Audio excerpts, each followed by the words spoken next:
ሰላም አሁን በዚህ ቪዲዮ የማቀርብላችሁ አቫታር ዘ ዌይ ኦፍ ዋተር ከተሰኘው ፊልም በኋላ የወጣውን አቫታር ፋየር ኤንድ አሽ የተባለውን ፊልም ባጭሩ ነው። ቁጥር 1 እና ቁጥር 2ን ያላያችሁ ተመልካቾቼ የኮሜንቱ መጀመሪያ ላይ ማስፈንጠሪያውን አስቀምጥላችኋለሁ። እነሱን ልክ እንደጨረሳችሁ ይህንን ቪዲዮ ግራ ሳትጋቡ ማየት ትችላላችሁ። በተረፈ ግን እንደ ሁልጊዜው ቪዲዮውን ላይክ፣ ሐሳባችሁን ኮሜንትና እንዲሁም አዲስ ከሆንክ ወይም አዲስ ከሆንሽ ደግሞ ሰብስክራይብ በማድረግ ቤተሰብ መሆን አይረሳ። አሁን ወደ ታሪካችን እንግባ። ታሪኩ የሚጀምረው የጄክ ሁለቱ ወንድ ልጆቹ ኢክራኖቻቸው ላይ ሆነው በሰማይ ላይ በነፃነት እየበረሩ እየሳቁና በደስታ ጊዜያቸውን ሲያሳልፉ እያሳየን ሲሆን በመጨረሻም መሬት እንዳረፉ የሎአክ ወንድም ናታይም መሄጃ ጊዜው እንደደረሰ ነግሮ ከመሄዱ በፊት ግን አሟሟቱ እንዴት እንደነበረ ይጠይቀዋል። ሎአክም እያዘነ በጥይት ተመቶ እንደሞተ ይነግረዋል። ይህ ሁሉ በገሃዱ ዓለም እየተፈጸመ ያለ አልነበረም። ይልቁንም ሎአክ ከነፍሳት ዛፍ ጋር ተገናኝቶ በመንፈሱ ብቻ ያደረገው ጉዞ ነበር። ሎአክ በታላቅ ወንድሙ በናታይም ሞት ምክንያት ውስጡ ክፉኛ ቆስሏል። ለስፓይደር ሲል ወደ ኋላ ተመልሶ እንደነበረ ቢያውቅም አባቱ ጄክ ግን በልቡ ለደረሰው አደጋ ተጠያቂ እንደሚያደርገው ውስጡ ማሰቡ አልቀረም። ሲጀምር ትዕዛዝ ተላልፎ ወደዚያ ቦታ ባይሄድ ኖሮ አያዙም ነበረ። ትዝታው እየደበዘዘ ሲሄድ ሎአክ የሱ ድርጊት ለወንድሙ ሞት ምክንያት እንደሆነና ይህ የጥፋተኝነት ስሜት ለዘላለም አብሮት እንደሚኖር ተገንዝቦ በመጨረሻ እውነቱን ይቀበላል። ኔቲሪ በዚህ በኩል ለሞተው ልጇ በማደሪያ ውስጥ ሆና በናቪ ቋንቋ ስትዘፍንና ስትጸልይ ነበር።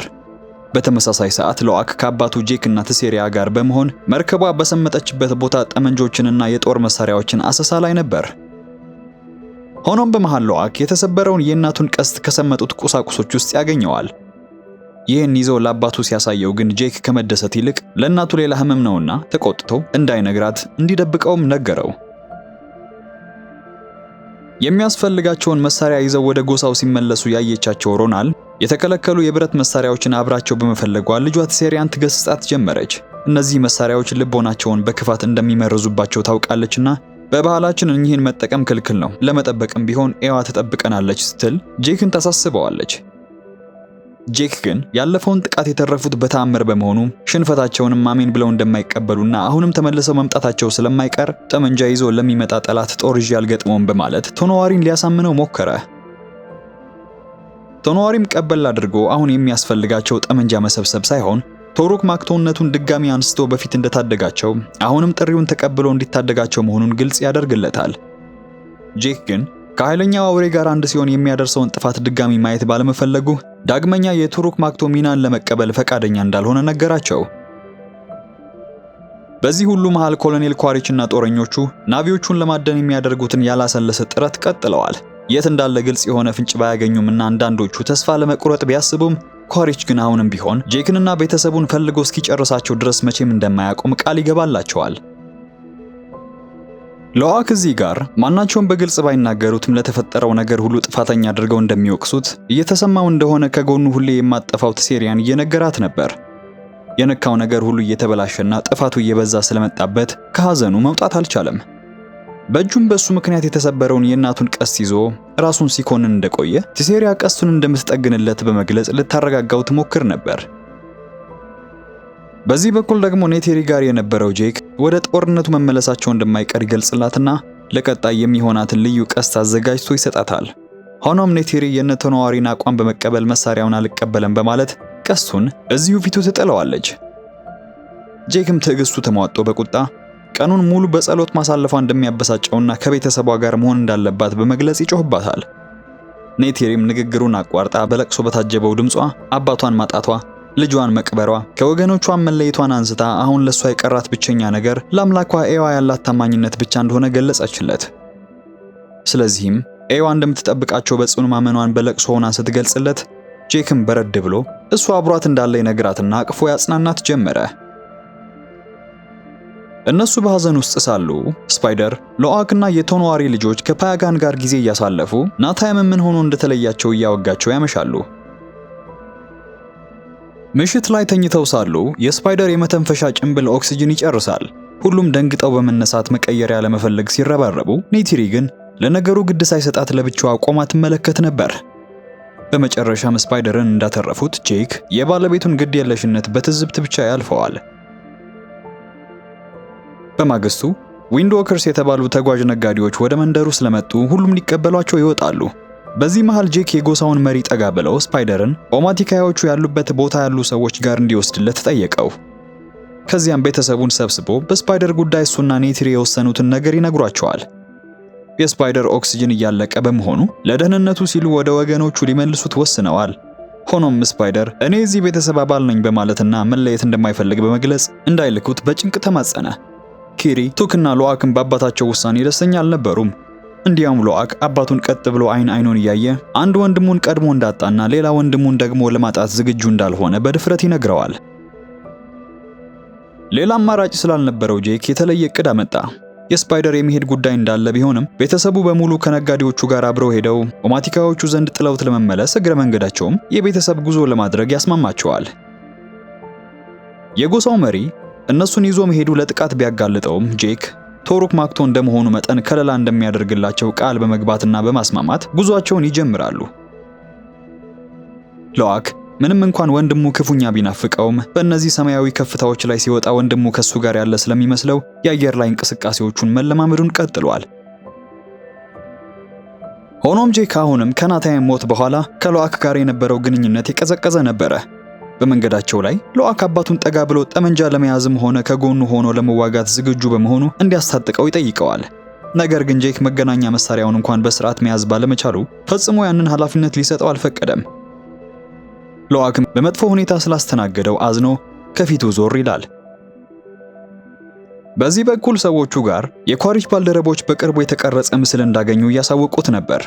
ምስሉ ብዙም ሳይርቅ የነፋስ ጎሳ አባላት ስፓይደርንና ቤተሰቡን ይዘው ሲጓዙ የሚያሳይ ነበርና ይህን ወሳኝ መረጃ እንደያዙ በፍጥነት ሳያመልጧቸው ለመያዝ ይወጣሉ።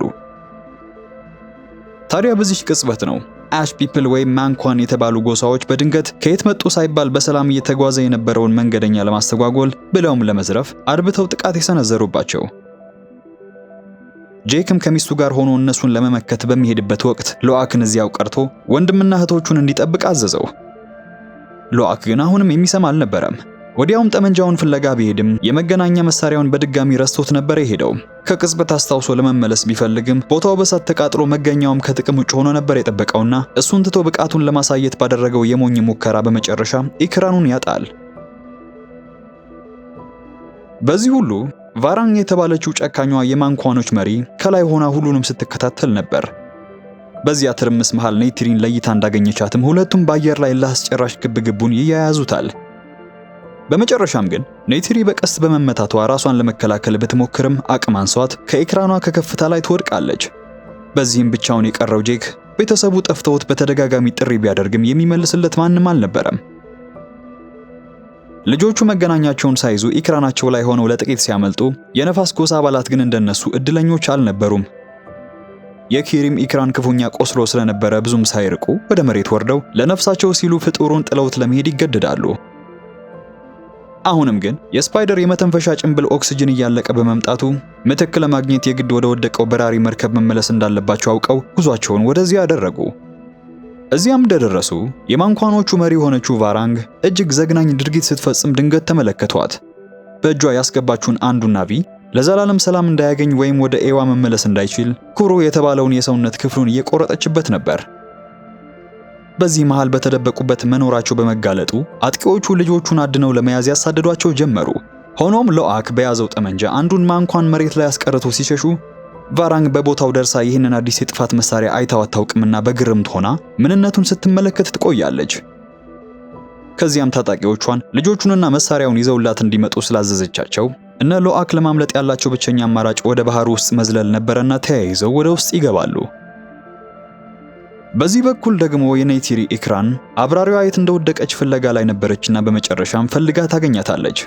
ኔቲሪም ቆስላ ቢሆንም በጭንቅ ወደ ኢክራኗ ላይ እንደወጣች ወደ ኦማቲካያ ጎሳዋ እንድትወስዳት ትነግራትና ኢክራኗም ያለማቋረጥ ቀጥታ በረራዋን ጀመረች። ልጆቹ ከአዳኞቻቸው እያመለጡ ሳሉ የስፓይደር ኦክሲጅን ሊያልቅ ጥቂት ሰኮንዶች ብቻ እንደቀረው ማሽኑ ድምጽ ማሰማት አላቆመም። ስለዚህም ከጨረሰ መሞቱ ነውና ሌላ አማራጭ ስላልነበራቸው አሁንም በራሪው መርከብ ወደ ወደቀበት ወደ ኋላ ለመመለስ ተገደዱ። ሎአክ እንዲህ ባለው አስቸጋሪ ሁኔታ ውስጥ ምን ማድረግ እንዳለበት ግራ ስለገባው የመወሰን ኃላፊነቱ በሱ ላይ መውደቁ ቢጠላውም በፍርሃት ውስጥ ሆኖ ግን ወንድምና እህቶቹን እየመራ መመለስ ጀመረ። በዚህ በኩል ደግሞ ልጆቹንና ባለቤቱን በጫካ ውስጥ ሲፈልግ የነበረው ጄክ መርከቧ የወደቀችበት ስፍራ ደርሶ አሰሳ ላይ ያለ የስፓይደርን ጭንብል ያገኘዋል። ሆኖም ይመጣሉ ብሎ ያልጠበቃቸው ኳሪችና ቡድኑ አድብተው ይይዙትና ይደበድቡት ጀመሩ።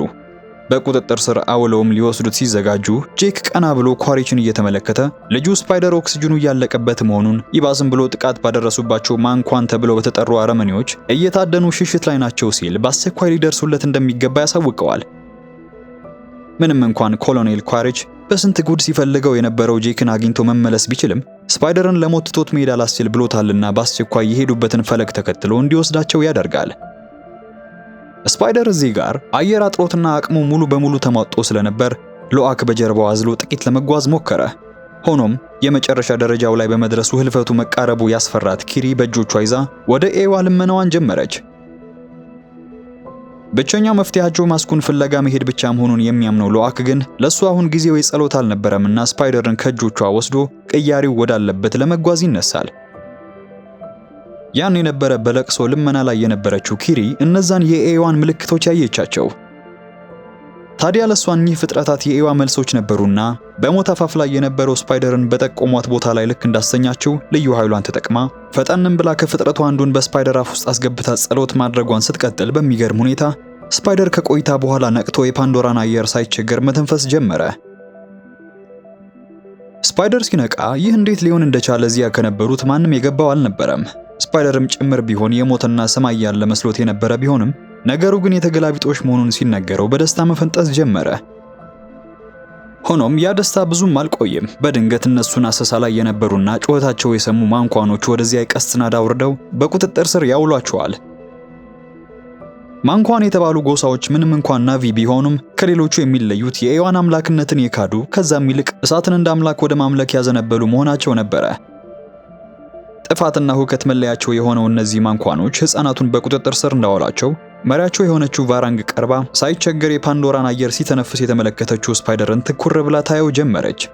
ኪሪም ያኔ ይህ ተአምር የሰራችው አምላካቸው ኤዋ እንደሆነች ስትናገር ቫራንግ በቁጣ የስፓይደርን አንገት እንደያዘች አምላክሽ በዚህ ስፍራ ስልጣን የላትም ትላታለች፣ ፈላጭ ቆራጭ እሷ መሆኗን እያሳየች።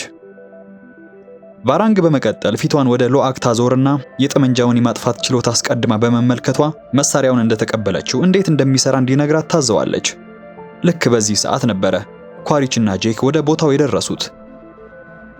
ቫራንግ ሎአክን ስለ መሳሪያው አጠቃቀም በመጠየቅ ላይ ሳለች ጄክ ከታሰሩበት እንዲፈታውና ልጆቹን እንዲያስመልጥ ሲጠይቅ ነበርና ነፃነቱን እንደሰጠው ከበስተጀርባ በኩል በመዝለል ጥቂት የማይባሉ ታጣቂዎችን መረፍረፍ ጀመረ።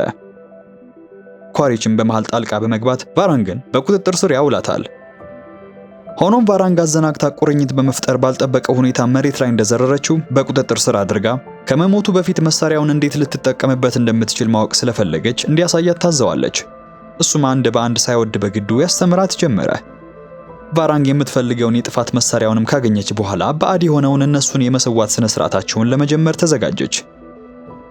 በዚህ በኩል ክፉኛ የቆሰለችው ኔቲሪ ኢክራኗ ላይ ሆና ኦማቲካዎቹ ጋር በመድረሷ እናቷ ሞአትና የጎሳው መሪ ወዲያውን ተቀብለው ቁስሏን ለማከም መረባረብ ላይ ነበሩ። ማንኳኖቹ የባዕድ ስርዓታቸውን ለማከናወን ዝግጅት እያደረጉ ባለበት ኪሪ እዚህ ጋር ማንም ሳያስተውላት ከዛፎቹ ጋር በመተሳሰር ጠባቂዎቹን አንድ ባንድ እየለየች ማጥቃት ላይ ነበረች። ከዚህም የተነሳ የሚመለከታቸው አልነበረምና ሁሉም እስረኞች በዝግታ ከቦታው ሸሽተው ያመልጣሉ። ሆኖም በዝግጅት ላይ የነበሩት ሁሉም እስረኞች ካመለጡ በኋላ ነበረና የነቁት የሚሰቡት ሸሽተዋልና ስርዓታቸውን ትተው አድናቸውን ድጋሚ ለመጀመር ተገደዱ። ቡድኑ እዚህ ጋር በወንዝ ተከልለው እያመለጡ ባለበት በዚህ በኩል ደግሞ ሕክምና ሲደረግላት የነበረችው ኔቲሪ ልጆቼን እያለች ከተኛችበት ትነቃለች። ረግረጋማ በሆነው ቦታ ውስጥ ጉዟቸውን ቀጥለው እረፍት ለማድረግ እንደወሰኑ ጄክ ላደረገለት እርዳታ ኳሪችን ለማመስገን ጊዜ ወሰደ። ኳሪች ግን ይህን ያደረገው ለስፓይደር ሲል ነበርና አሁንም ቢሆን ጠላቶች መሆናቸውን ምንም እንኳን ስለተዳከሙ ግብ መቅጠም ባይችሉም ሌላ ጊዜ ሊያድነው መምጣቱ እንደማይቀር ይነግረዋል። ኳሪች ለጄክ ያለው ጥላቻ ከፍተኛ ቢሆንም ልጁን መልካም ሰው አድርጎ ስላሳደገው ከልቡ ለማመስገን ግን ወደ ኋላ አላለም። ጄክ ይህንን እንደሰማ ልጁ ስፓይደር የሆነለትን ተአምር አይቷልና ኮሎኔሉን ወደ ናቪዎቹ እንዲቀላቀል ጥሪ ያደርግለት ጀመረ። ኳሪች ግን ምንም እንኳን በዙሪያው እየሆነ ያለውን ተአምር ቢመለከትም ቀድሞውኑ ለየትኛው ወገን እንደሚጫወት የወሰነ ሰው በመሆኑ የናቪዎቹን የህይወት ፍልስፍና ተቀብሎ ህይወቱን ለመለወጥ ፍላጎት አልነበረውም። ጎህ ሲቀድ እነ ጄክ በቅርብ የኢክራኖችን ጩኸት ይሰሙና ለመሸሽ ዝግጅት ጀመሩ። ሆኖም የመጡት ኔቲሪን ተከትለው ሲበሩ የነበሩ ኦማቲካዮቹ ነበሩና ሁሉም በደስታ ሲገናኙ ኳሪች በዝምታ ተለይቷቸው ይሄዳል። እዚህ ጋር ስፓይደር የፓንዶራን አየር ያለ ማስክ በራሱ ሲተነፍስ ያዩት ሁሉም ዶክተሩ ሳይቀር ግራ በመጋባት ሲዋጡ፣ በዚህ በኩል ደግሞ ኳሪች ወደ መንደሩ ደርሶ የስፓይደርን አዲስ ተአምራት ሪፖርት እያደረገ ነበር። ሁሉም በመጨረሻ ወደ ሰፈራቸው ሲመለሱ ልጆቹ አያታቸውን ለማግኘት ይሄዳሉ። ዶክተሮቹም በዚህ በኩል ተከታታይ ጥልቅ ጥናቶችን ካደረጉ በኋላ በስፓይደር ውስጥ የተፈጠረው አዲስ ያተነፋፈስ ስርዓት ህይወቱን እንደታደገው ያስረዳቸዋል። ብሎም ልክ እንደ ናቪዎቹ ኩሩ ማውጣት ጀምረዋል። ሆኖም ይህ ዜና ለጄክ አስፈሪ ነበር። ሰዎቹ በፓንዶራ ላይ ያለ ጭንብል የመኖር ሚስጥር በኳሪች ሪፖርት አማካኝነት ማወቃቸው አይቀርም። ስለዚህም ስፓይደርን በእጃቸው አስገብተው ጥናትና ምርምር በማካሄድ ሁሉም ሰው የፓንዶራን አየር ሳይቸገር እንዲተነፍስ ብሎም መኖሪያው እንዲያደርጋት ማድረጋቸው እንደማይቀር ያውቃል። ይህ ከሆነ ደግሞ የራሳቸውን ፕላኔት እንዳበላሹ ፓንዶራንም ወረው ምና እንደሚያስቀሯትና የናቪዎችም የመኖራቸው ህልውና እንደሚናጋ እርግጥ ነበር። ኪሪ የኦማቲካ የመንፈሳዊ መሪ ከሆነችው ከአያቷ ጋር በነበረችበት ወቅት የነፍሳት ዛፍ ጋር ትገናኝና እውነተኛ ማንነቷን ለማወቅ በሚል ኤዋን ለምን እንደማትሰማት በጭንቅ እየተማጸነች ነበር። ሆኖም በድንገት ከቁጥጥር ውጭ ሆና ድጋሚ መንቀጥቀጥ ጀመረች። ትንሽ ጋብ እንዳለላት ስለ ህይወቷ የተጨነቁት ቤተሰቦቿና ዶክተር ኖርም እውነቱን ሊነግሯት ይቀመጣሉ። ያኔም ኪሪ ለመጀመሪያ ጊዜ ከወንድ ዘር ያልተገኘችና አባትም የሌላት ናቪ መሆኗን ሰማች። እናቷ በሞት አፋፍ ላይ በነበረችበት ወቅት ኤዋን እንድታድናት ተማጽኗት የነበረ ቢሆንም ዶክተር ግሬስን ከማዳን ይልቅ ሴት ልጅ እንድትጸንስ አደረገች። ለዚያም ነበረ ኪሪ ከሌሎች የተለየች ሆና እነዛን እንግዳ ታምራቶችን ስትሰራ የምትታየው። በሰማችው ነገር እንግድነት እንደሚሰማት ያወቁት ጄክ እና ኔቲሪም ምንም ቢፈጠር ያለምንም ቅድመ ሁኔታ እንደሚወዷት ነግረው ያጽናኗት ጀመሩ። ከቆይታ በኋላ ስፓይደር የሕክምና ምርመራውን እያደረገ ባለበት ወቅት ጄክ ሰዎቹ ስፓይደርን እጃቸው ውስጥ ካስገቡት የሚመጣውን ጥፋት ያስረዳታል። ኔቲሪም ይህንን እንደሰማች ዘራቸውን ከጥፋት ለመጠበቅ የልጁን ሕይወት አስቀድሞ ማጥፋት እንዳለባቸው ትነግረዋለች። በዚህ በኩል ሰዎቹ ቱልኩን አደናቸውን አጠናክረው ቀጥለዋል። ከዚያም የተነሳ ጄክ ቤተሰቡን ይዞ ወደ ሜትካይናዎቹ ሲመለስ ከቶኖዋሪ አንደበት ሰዎቹ በቱልኩኖቹ ላይ የሚያደርሱት ጥቃትና አደን ከመቼውም በላይ የባሰ መምጣቱን፣ ፓያካን የተባለው የሎአክ ቱልኩንም ወጣት ቱልኩኖችን እያነሳሳ ሰዎቹን ማጥቃት እንዳለባቸው በማስተባበር እያሳመጻቸው መሆኑን ያሳውቀዋል።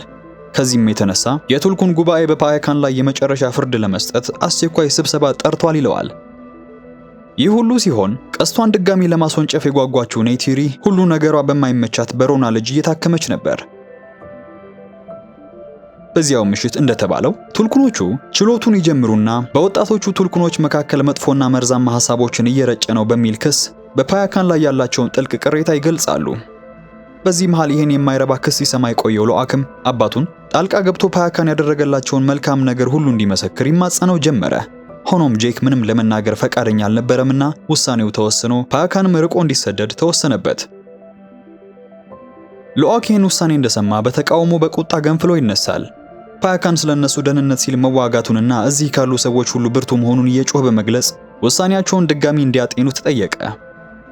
አባቱ ጄክም ልጁ መናገር በሌለበት ጊዜ በድፍረት ችሎቱን በማቋረጡ ተቆጥቶ ከስብሰባው ጎትቶ ገለል ወዳለ ቦታ ይወስደውና አሁን ያሉት ቤታቸው ስላልሆኑ የራሳቸውን ፍላጎት በሌሎች ላይ መጫን እንደማይችሉ ያሳስበው ጀመረ።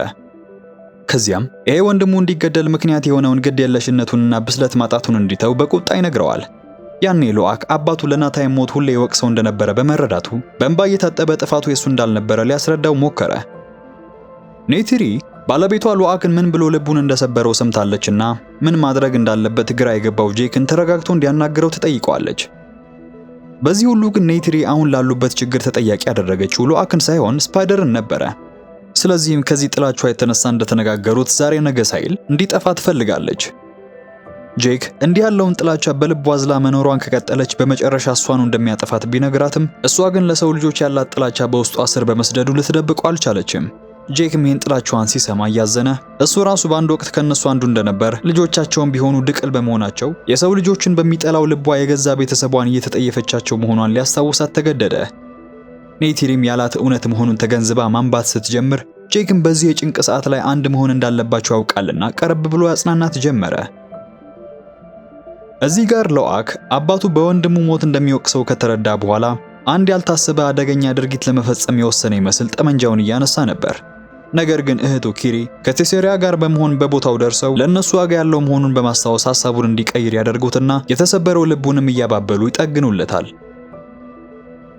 በሌላ ቀን ኪሪ ስፓይደርን ለመጀመሪያ ጊዜ ኢሉ መንዳት እያለማመደችው ሳለ በዚህ በኩል ደግሞ ለጥያቄዎቹ መልስ ለማግኘት የቆረጠው ኳሪች ከሰዎቹ ጋር በመሆን ልጁ ያለበትን ቦታ ለማወቅ ሌላን ጎሳ በማሰቃየት ላይ ነበረ።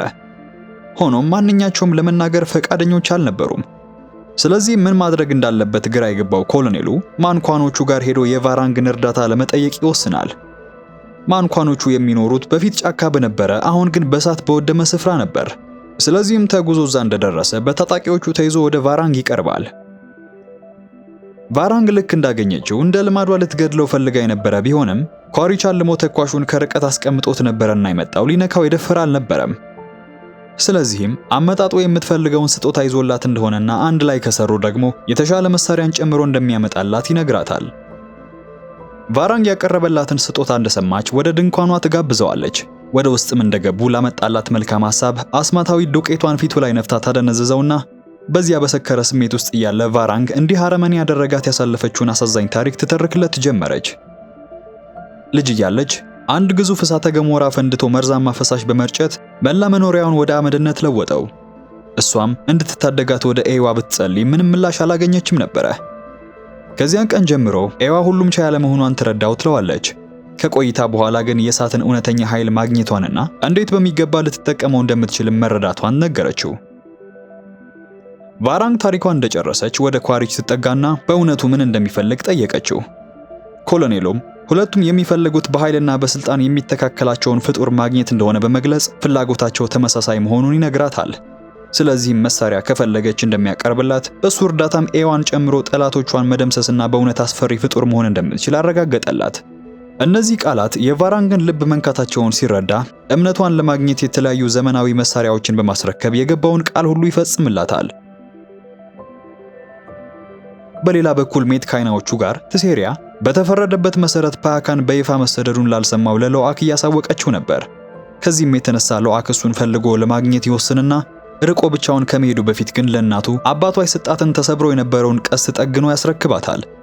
ኔይሲሪ ወዴት ለመሄድ እንደወሰነ ብትጠይቀውም በቅርቡ እንደሚመለስ ከመንገር ባለፈ መዳረሻውን ሊነግራት ፈጽሞ አልፈለገም ነበርና እሷ እንደተሰናበተ ሎአክ ብቻውን ፓያካንን ፍለጋ ጉዞ ጀመረ። ሎአክ ባያውቀውም የቶኖዋሪ ልጆች ተከትለውት ነበርና አባታቸው ይሄን ሲሰማ ልጆቻቸው ያደረጉትን ነገር ለጄክ ያሳውቀዋል። በዚህ ጊዜ ግን ጄክ በቁጣ ልጁን ፍለጋ ከመሄድ ይልቅ መመለሳቸው እንደማይቀር በመግለጽ ነገሩን በትዕግስት ለመጠባበቅና ልጁን ለማመን ወሰነ።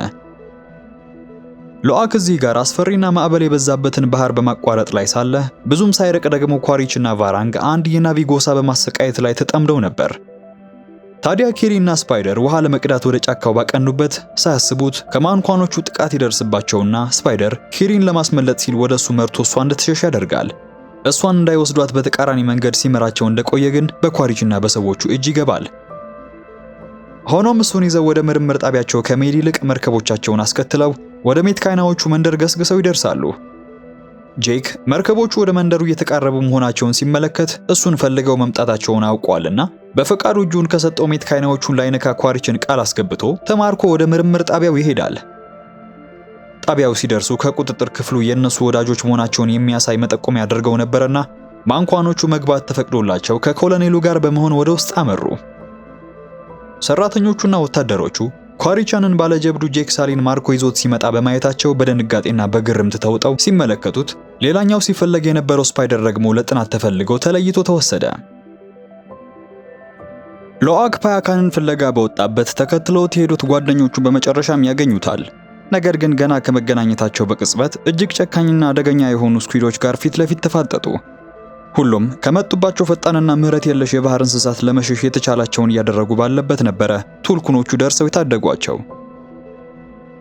በምርምርና በጦር ሰፈር ውስጥ ኳሪች ከልጁ ጋር ግልጽ የሆነ ንግግር ለማድረግ እየሞከረ ነበር። ሆኖም ስፓይደር ፊቱ የተቀመጠውና ናቪ መሳይ ፍጡር በላብራቶሪ ከተሰራ ፍጥረት ያለፈ ምንም እንዳልሆነ ብሎም መቼም ቢሆን አባቱ አድርጎ ሊቀበለው ፈቃደኛ እንደማይሆን ግልጹን ይነግረዋል። ኳሪች ስፓይደር ባለው ነገር ተስማምቶ ብዙ ጥሩና መጥፎ ነገሮችን ማሳለፉን አመነ። ይሁን እንጂ ልጁን እንደሚወደውና ከዓመታት በፊት በጦርነት ወቅት የሞተችው እናቱም አብዝታ ተወደው እንደነበረ ይነግረውና ከመለያየታቸው በፊት የወታደር ቤት ሀብሉን ሰጥቶት ይለየዋል።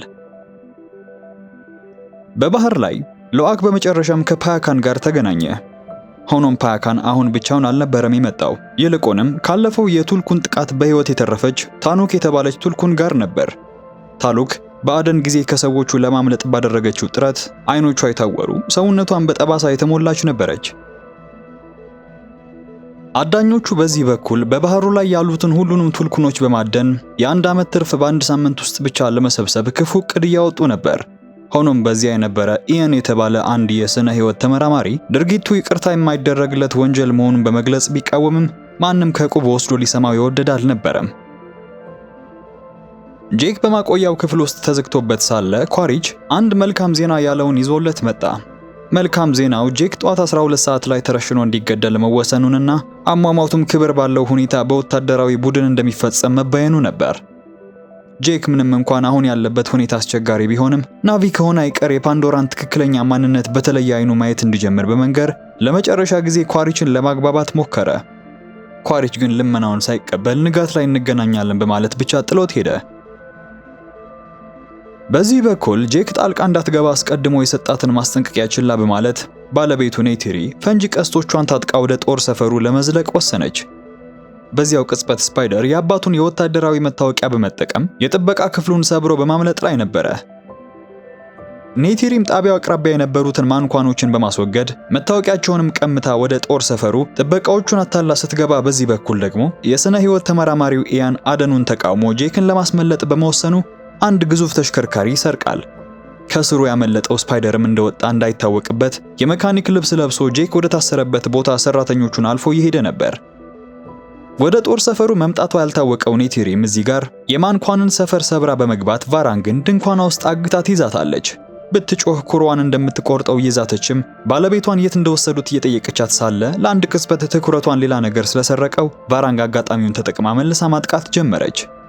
ያም ሆኖ ግን ኔቲሪ ከድንኳኑ በህይወት በማምለጥ ሊይዟት የሚጣደፉ ማንኳኖችን አልፋ ጄክ በሰራላት ቀስቶቿ መላውን የጦር ሰፈር ወደ ከፍተኛ ትርምስ ቀየረችው። ሌላው ያልተጠበቀው ያ የስነ ህይወት ተመራማሪ ከቢሮው በስውር እንደወጣ ግዙፍ ኤክስካቫተር ፈልጎ ይዞ ወደ ጄክ እስር ቤት በማምራት ክፍሉንም በመስበር እንዲያመልጥ መርዳት ጀመረ። ጥበቃዎቹ ይህንን እንቅስቃሴ ሰምተው ስለነበርም የተከፈተባቸውን ተኩስ ሸሽተው ያመልጡና ኢየን ማን መሆኑን ለምንም እንዳስመለጠው ነግሮ ጄክ ለናቪዎቹ ለሰራው አስደናቂ ሥራ ዕውቅና በመስጠት ያመሰግነዋል።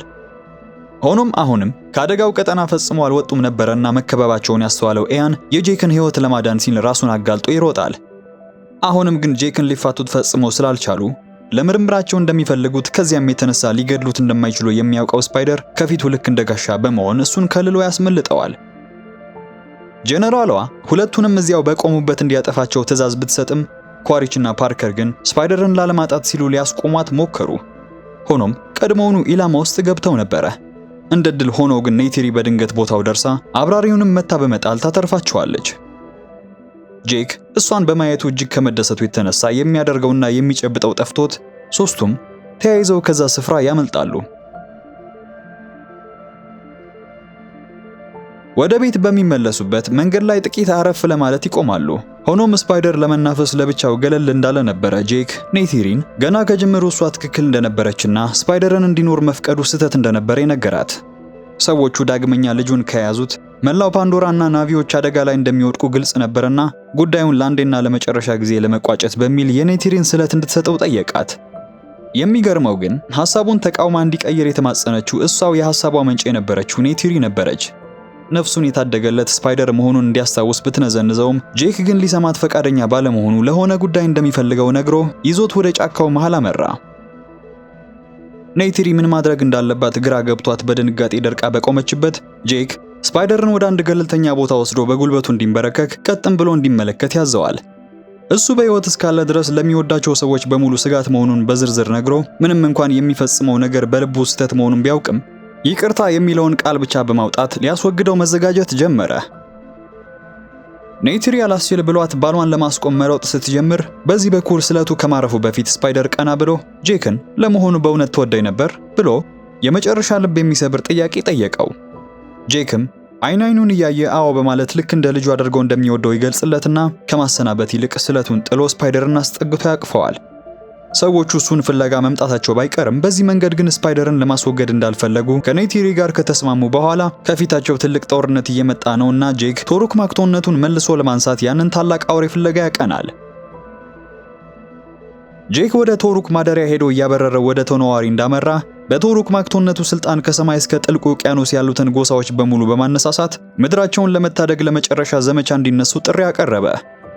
የአደን መርከቦች ሊጨርሷቸው እየመጡ መሆናቸውንም ስላወቀ ጄክ የቱልኩን መሪ ወደ ሆነችው እናትና ወደ ጉባኤው ቀርቦ ታላቅ የእልቂት ጦርነት እየመጣ መሆኑን፣ ሰላማዊ የሚሆኑበት ጊዜ አብቅቶ እንደ አንድ ጎሳ አብረው ቆመው መፋለምም እንዳለባቸው ያስረዳታል። እነሱ እየተነጋገሩ ሳለ ግን ሎአክና ፓያካን ስብሰባውን አቋርጠው ይመጣሉ። ቶኖዋሪ እዚህ የመናገር መብት እንደሌላቸውና ፓያካንም አሁንም በስደት ላይ መሆኑን በመግለጽ መቆጣት ሲጀምር ሎአክ፣ ቲሴሪያና ጓደኞቹ ግን ፓያካን ከተሰደደ እኛም አብረን እንሰደዳለን በማለት ከጓደኛቸው ጋር አንድ አይነት ዕጣ ፈንታን ለመቀበል እንደሚወስኑ ቁርጣቸውን ይነግሯቸዋል። ሎአክ ፓያካን ቀደም ብሎ ስህተት ቢሰራም እንኳን ስለ ወገኖቹ ሲል መዋጋቱን፣ አሁንም ቢሆን አዳኞቹ ቱልኩኖቹን ሊጨፈጭፉ እየመጡ መሆኑን በማስጠንቀቅ ታኑክን ወደፊት መታ ያደረጓትን በአይናቸው ተመልክተው ውሳኔያቸውን እንዲወስኑ ጠየቀ። ያቺ በጠባሳ የተሞላችውና አይኗ የማያየው ታኑክ የደረሰባትን ስቃይ ስትመሰክር እንደቆየች ስትጨርስ ቱልኩኖች ለባህላችን ብለን ቁጭ ብለን መታረዳችን ይብቃ በማለት ትቋጫለች። ታሪኩ እጅግ የሚያምና የሚያስደነግጥ ስለነበር ጉባኤው ውሳኔያቸውን ወዲያውኑ ከማሳወቅ ይልቅ ከተወሰነ ጊዜ በኋላ ተረጋግተው ሊያሳውቋቸው ይሄዳሉ። በሌላ በኩል አዳኞቹ ለቀጣዩ ቀን አደናቸውን ቱልኩኖቹ በሚያደርጉት የተቀደሰ ስነ ስርዓታቸው ላይ በብዛት ሲሰባሰቡ አጥምደው ባንዴ ለመጨፍጨፍ አቅደዋል። እቅዳቸውን ሲያወጡ ግን ኳሪች በሌለበት ነበርና ቫራንግ ጋር ቆይቶ የማንኳንንም ልብስ ለብሶ ዘግይቶ በመምጣት ለምን በቅድ ውስጥ እንዳልተካተተ ጀነራሏን ለመጠየቅ ሞከረ። እሷም ከተከበረ ወታደር ወደ አረመኔ መቀየሩን አስተውላለችና ከቡድኗ እንዳገለለችው ብሎም ከሌሎቹ የማንኳን ጎሳ ነዋሪዎች ጋር ታስሮ እንዲቆይ እንደወሰነችበትም ታሳውቀዋለች። ሁሉም ዘመቻቸውን ጀምረው ወደ ሜትካይና ደሴት ሲቃረቡ በሌላ በኩል የቶኖዋሪ ባለቤት ሮናል እርግዝናዋ መጨረሻ ደረጃ ላይ ደርሶ ልትወልድ ተቃርባ ነበረ። እነ ጄክ ዝግጅታቸውን ጀምረው ወደ ውጊያው ከማቅናታቸው በፊት ግን ጄክ አንድ አስገራሚ ነገር አደረገ። ችሎታውን እየጠረጠረ ቸልተኛ ሲለው የኖረውን ልጁ ሎአክን በመጥራት የገዛ ጠመንጃውን ሰጥቶ ቤተሰቡን እንዲጠብቅ አደራ ይለውና ነገሮች ቢበላሹ እንኳን አምልጦ ወደ ጫካው እንዲደበቅ ይነግረዋል። ናቪዎቹ በጄክ ትዕዛዝ አማካኝነት ተደብቀው የሚያጠቁበትን ጊዜ ሲጠብቁ አዳኞቹን ቦታው ደርሰው ቱልኩኖቹን ለማደን እየተዘጋጁ ነበረ። ሆኖም በዚህ ጊዜ ያልተጠበቀው ክስተት ከባህር ውስጥ ተፈጠረ። አዳኞቹ እስከሚያውቁት ድረስ ቱልኩኖቹ ጨዋና መልሰው ማጥቃትን ፈጽመው የማያውቁ ፍጥረታት ቢሆንም አሁን ግን ያደረጓቸውን ነገር ተመልክተው ለዘራቸውና ለፓንዶራ ለመወገን በመወሰናቸው በመሪዎቻቸው ቀዳሚነት የመጀመሪያውን ጥቃት ይከፍታሉ። ቱልኩኖቹ ከባህር ስር ተስፈንጥረው በመውጣት መርከቦቻቸውንና በላያቸው ላይ ያሉትን ወታደሮች ማጥፋት ሲጀምሩ ጄክም ሲጠብቀው የነበረው ምልክት ይሄን ነበርና ለሁሉም ትዕዛዝ ሰጥቶ ማጥቃቱን ይቀላቀላል። ቶሩክ በራሪዎቹን እየቀዳደደ ሲጥል የቶኖዋሪ ተዋጊዎች ደግሞ ወታደሮቹን መጨፍጨፍ ጀመሩ። ሁኔታው ለነሱ ያደላ በመሰለበት ቅጽበት ግን ማንኳኖች በመሪያቸው ቫራንግ አማካኝነት ዘመናዊ የጦር መሳሪያ እንደታጠቁ ወደ ጦር ሜዳው ገብተው ጥቃት ሲከፍቱ የኃይል ሚዛኑ ወደ አዳኞቹ አጋደለ። ይህን የተመለከተችው ኪሪ በዚህ ጊዜ የምትታደጋቸው ብቸኛዋ ኤዋ መሆኗን አውቃለችና ሕይወቷንም ቢሆን ሰጥታ ኤዋ ጋር ለመገናኘት ወሰነች። ወታደሮቹ ኤዋ ወደምትገኝበት የነፍሳት ዛፍ ደርሰው ቦታውን ሊያጋዩት ሲቀርቡ ሎአክ፣ ፓያካንና ሌሎቹ ጓደኞቹ ድንገተኛ ጥቃት ይከፍቱባቸዋል። በውስጥ በኩል አሁንም ኤዋ እንድትሰማት ስትማጸን የነበረችው ኪሪ በድጋሚ ተቀባይነት በማጣቷ እንደተለመደው ከቁጥጥሯ ውጭ ሆና መንቀጥቀጥ ትጀምራለች። እንደ ድል ሆኖ ግን ተከትሏት የመጣው ስፓይደር ብሎም ትንሽ እህቷ ቱክ ተጨምሮ በጋራ ወደ ኤዋ በመቅረብ እርዳታውን እንደሚፈልጉ ይማጸኗታል። በዚህ ቅጽበት ነበር የነፍሳት ዛፍ ከውጭ በመጣ ሚሳኤል ተመቶ ግንኙነታቸውም የተቋረጠው። ውጭ ላይ የነበረውም ሁኔታ ከድጡ ወደ ማጡ እየተቀየረ ነበር። በአየር ላይ ከቫራንግ ጋር ስትፋለም የነበረችው ኔቲሪ ቫራንግ በተጠቀመችው እሳት መርጫ ተቃጥላ ከኤክራኗ ጋር ትወድቃለች። እጅግ በሚያሳዝን ሁኔታም ቶሩክ በደረሰበት ተከታታይ የከባድ መሳሪያ ድብደባ ጄክን እንደያዘ ለመውደቅ ተገደደ። ሌላዋ ለመውለድ የተቃረበችው ሮናልም በቀስት ተመታ መውለጃዋም ተቃርቦ ነበርና አጠገቧ የነበረችው ኔቲሪ ታድጋ ወደ ደረቅ ስፍራ ወስዳ ታሳርፋታለች። ጄክ በእግሩ ላይ በደረሰበት ከባድ ቁስል ምክንያት መዛሉ አልቀረም። የቆሰለው እሱ ብቻ ሳይሆን ፓያካንም ነበርና ይህን የተመለከተው ጄክ የመሸነፋቸውን መራራ እውነት በመጨረሻም ለመቀበል ተገደደ። ኔቲሪ እዚህ ላይ ብትቆስልም ሮናል ምጥ ላይ ነበረችና በዚህ ጭንቅ ሰዓት ሴት ልጇን ተገላግላ ፕሪል የሚልንም ስም ሰጥታ እስክትሞት ድረስ አጠገቧ በመሆን ታሳልፋለች። ከዚህ ሁሉ በኋላ ኳሪች ጄክን እጁ እስኪያስገባ ድረስ ዳግም ጥቃት መሰንዘሩን ሲቀጥል፣ በዚህ በኩል ደግሞ ምንም ከፍተኛ ኪሳራ ቢደርስባቸውም የቱልኩን አዳኞቹ መሪ አሁንም የመጣበትን ጉዳይ ሳይጨርስ መሄድ ባለመፈለጉ ሰራተኞቹን በድጋሚ አነሳስቶ መሳሪያዎቻቸውን በድጋሚ ዝግጁ እንዲያደርጉ አዘዘ። በዚሁ ቅጽበት ኳሪች ቱክን ይዞ ወደ ኔቲሪ በመቅረብ እጇን እንድትሰጥ ካስገደዳት በኋላ ጄክንና ስፓይደርን ካሉበት በግድ እንዲወጡ ለማድረግ ይዟቸው ወደ መርከቡ ያቀናል። ጄክና ሎአክ ይህንን ሁሉ ከቅርብ ርቀት ሆነው ሲከታተሉ ነበርና ጄክ ልጁን አስከትሎ በስቃይ ውስጥ ወደ መርከቡ መቃረብ ጀመረ። አዳኞቹ በዚህ በኩል በቱልኩኖቹ ላይ የሚፈጽሙትን ጭፍጨፋ ለመጀመር አጣብቂኝ ቦታ ውስጥ አስገብተው እንደከበቧቸው አንድ ያልተጠበቀ ነገር ተከሰተ። ኤዋ የኪሪን ልመና ሰምታ በፓንዶራ አየር ላይ ብሎም በባህር ውስጥ ያለን ማንኛውንም ነፍስ ያለው ፍጡር በሙሉ በጦርነቱ እንዲካፈል መለኮታዊ ትዕዛዝ አስተላለፈች። ቀደም ብለው እነ ሎአክን ያጠቋቸው እነዚህ አስፈሪና ፈጣሪ የባህር እንስሳትም ሰዎቹን እንዲያጠቁ በኪሪ በታዘዙት መሰረት ሰው የተባለን ፍጡር በፍጥነት ማደኑን ተያያዙት። ያን የነበረ ሞቷል የተባለው ቶሩክ ከወደቀበት ተነስቶ አየር ላይ ሲበር ያገኘውን ሄሊኮፕተር እየያዘ ከመርከቡ ጋር ያጋጨው የጀመረው። ከዚህም የተነሳ ዋናዋ መርከብ ጉዳት ደርሶባት መስጠም ስትጀምር ታኑክ የተባለችው በአዳኞቹ የታወረችው ቱልኩንም እዚህ ላይ ቤተሰቦቿን አድኖ የጨረሰባት የአዳኞቹን መሪ ባህር ላይ አግኝታው ይዛው ወደ ጥልቁ ትወርዳለች። ጄክ፣ ሎአክ፣ ስፓይደርና ኪሪ መርከቧ ላይ እንደደረሱም በድብቅ ጥቃታቸውን ለመክፈት ይዘጋጃሉ። እቅዳቸው ይሄ ነበረ። ሎአክ ከሩቅ ሆኖ መሳሪያውን ይዞ ጥበቃ እንዲያደርግ፣ ስፓይደር ራሱን አሳልፎ የሰጠ በማስመሰል ጠላትን ማታለል፣ ኪሪ የኋላ ደጀን እንድትሆን፣ ጄክ ደግሞ ዋናውንና ከባዱን ጥቃት ለመሰንዘር ያቅዳሉ። ስለዚህም ስፓይደር ከተደበቀበት በመውጣት እጁን ሰጠ። ኳሪችም ልጁን እንደያዘ ጄክ በፍጥነት በርካታ የቫራንግ ወታደሮችን መረፍረፍ ጀመረ። ይህም ጥቃት ኔቲሪ ራሷንና ፕሪለን ከቫራንግ ነፃ እንድታወጣ እድል ቢሰጣትም ቫራንግ ግን እግር በእግር ተከታትላ ሄዳ እንደለመደችው ልታሰቃያት ሞከረች። በዚህ ጊዜ ግን ከኤዋ ልዩ ኃይል የተሰጣት ልጇ ኪሪ ደርሳ አእምሯን ተቆጣጥራ አቅም እንድታጣ በማድረግ ትረታታለች። ኳሪች በዚህ በኩል ስፓይደርን እንደያዘ ለማምለጥ እየሞከረ ነበር። ሆኖም ጄክ ልጁን አሳልፎ ሊሰጥ ፈጽሞ አልፈለገምና በቅርብ ርቀት ተከታትሎት በመሄድ የስበት ኃይሉ መጠን ከፍ ባለበት ስፍራ ያለምንም መሳሪያ በባዶ እጃቸው እጅግ አስፈሪ ፍልሚያ መግጠም ጀመሩ። መርከቦቹ ከቁጥጥር ውጭ ሆነው የስበት ኃይሉ መጠን ከፍ ያለበት ቦታ ሲደርሱና ብትንትናቸውን እየወጡ ቦታው ከላይ እስከታች በሳት ሲከበብ በኤዋ የተዋረደችው ቫራንግም ሸሽታ ታመልጣለች። ሁለቱ በሚያደርጉት እልህ አስጨራሽ ፍልሚያ ውስጥ ስፓይደር ለጄክ ወግኖ ኳሪች ላይ ተኩሶ ይመታውና በግርግር ወደ ገደል ተንሸራቶ ለመውደቅ ይቀርባል። ሁለቱም ቢሆኑ የስፓይደርን መሞት አይፈልጉምና ተረባርበው ደርሰው እንደታደጉት ኳሪች ከዚህ በኋላ በውስጥ ማንነቱ የሚቃረኑ ስሜቶቹ የሚታገሉት በህልውናው ላይ ጥርጣሬ እያደረበት ይበልጥ ውስብስብ የሆነ ሰው እየሆነ መጣ። ከናቪዎቹ ጋር የሚያደርገው ውጊያ ቢቀጥልም ለልጁ ለስፓይደር ያለው የአባትነት ስሜት በውስጡ ትልቅ ትግል ፈጠረበት። ጄክ ይህንን ተመልክቶ ያቺን አንዲት እድል እንዲጠቀምባት እንዲቀላቀላቸው መምከሩን ቀጠለ። ነገር ግን ኔቲሪና ሌሎቹ ወደ ቦታው ሲደርሱ ኳሪች ያለማቅማማት ራሱን ወደሚነደው እሳት ወረወረ። የጄክ ቤተሰቦች ከዚያ መስዋዕትነት በኋላ በመጨረሻም በድጋሚ እንደተሰባሰቡ ያ ግርዶሹም አክትሞ ፀሐይዋ ብርሃኗን መስጠት ቀጠለች። ጦርነቱ እንዳከተመም መላው ጎሳ መንፈሳዊ ዛፍ ፊት ቀርቦ ቁርኝት ሲፈጥሩ ስፓይደርን በተራው አብሮ ይቀላቀላቸዋል። በመንፈሳዊው ዓለም ውስጥ በጦርነት የወደቁት ሁሉም እሱን እየጠበቁት ነበርና በዚያ ሱቴይን የኔቲሪ አባት የነበሩትን ኤቱካንን፣ ናታየምንና ዶክተር ግሬስንም ያገኛቸዋል። ኪሪ በመጨረሻ ስፓይደርን ከእናቷ ጋር ልክ እንዳስተዋወቀችው ግሬስም ለዘላለም የዚህ ቤተሰብ አካል መሆኑን ትነግረዋለች። ታሪካችን እዚህ ላይ ያበቃል።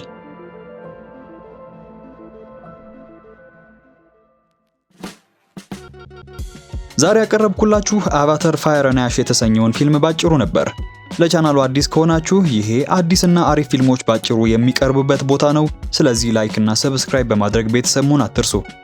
በተረፈ እብድ ናት ብለው የገዛ እህታቸውን እስር ቤት አስገብተዋት ነገር ግን ተመልሳ መታ ጉድ ስለሰራቻቸው አስደናቂ ሴት የሰራሁት ቆንጆ ቪዲዮ አለ። ስክሪኑን ተጭናችሁ መመልከት ትችላላችሁ። እኔም በሱ ቪዲዮ መልሼ ያገኛችኋለሁ።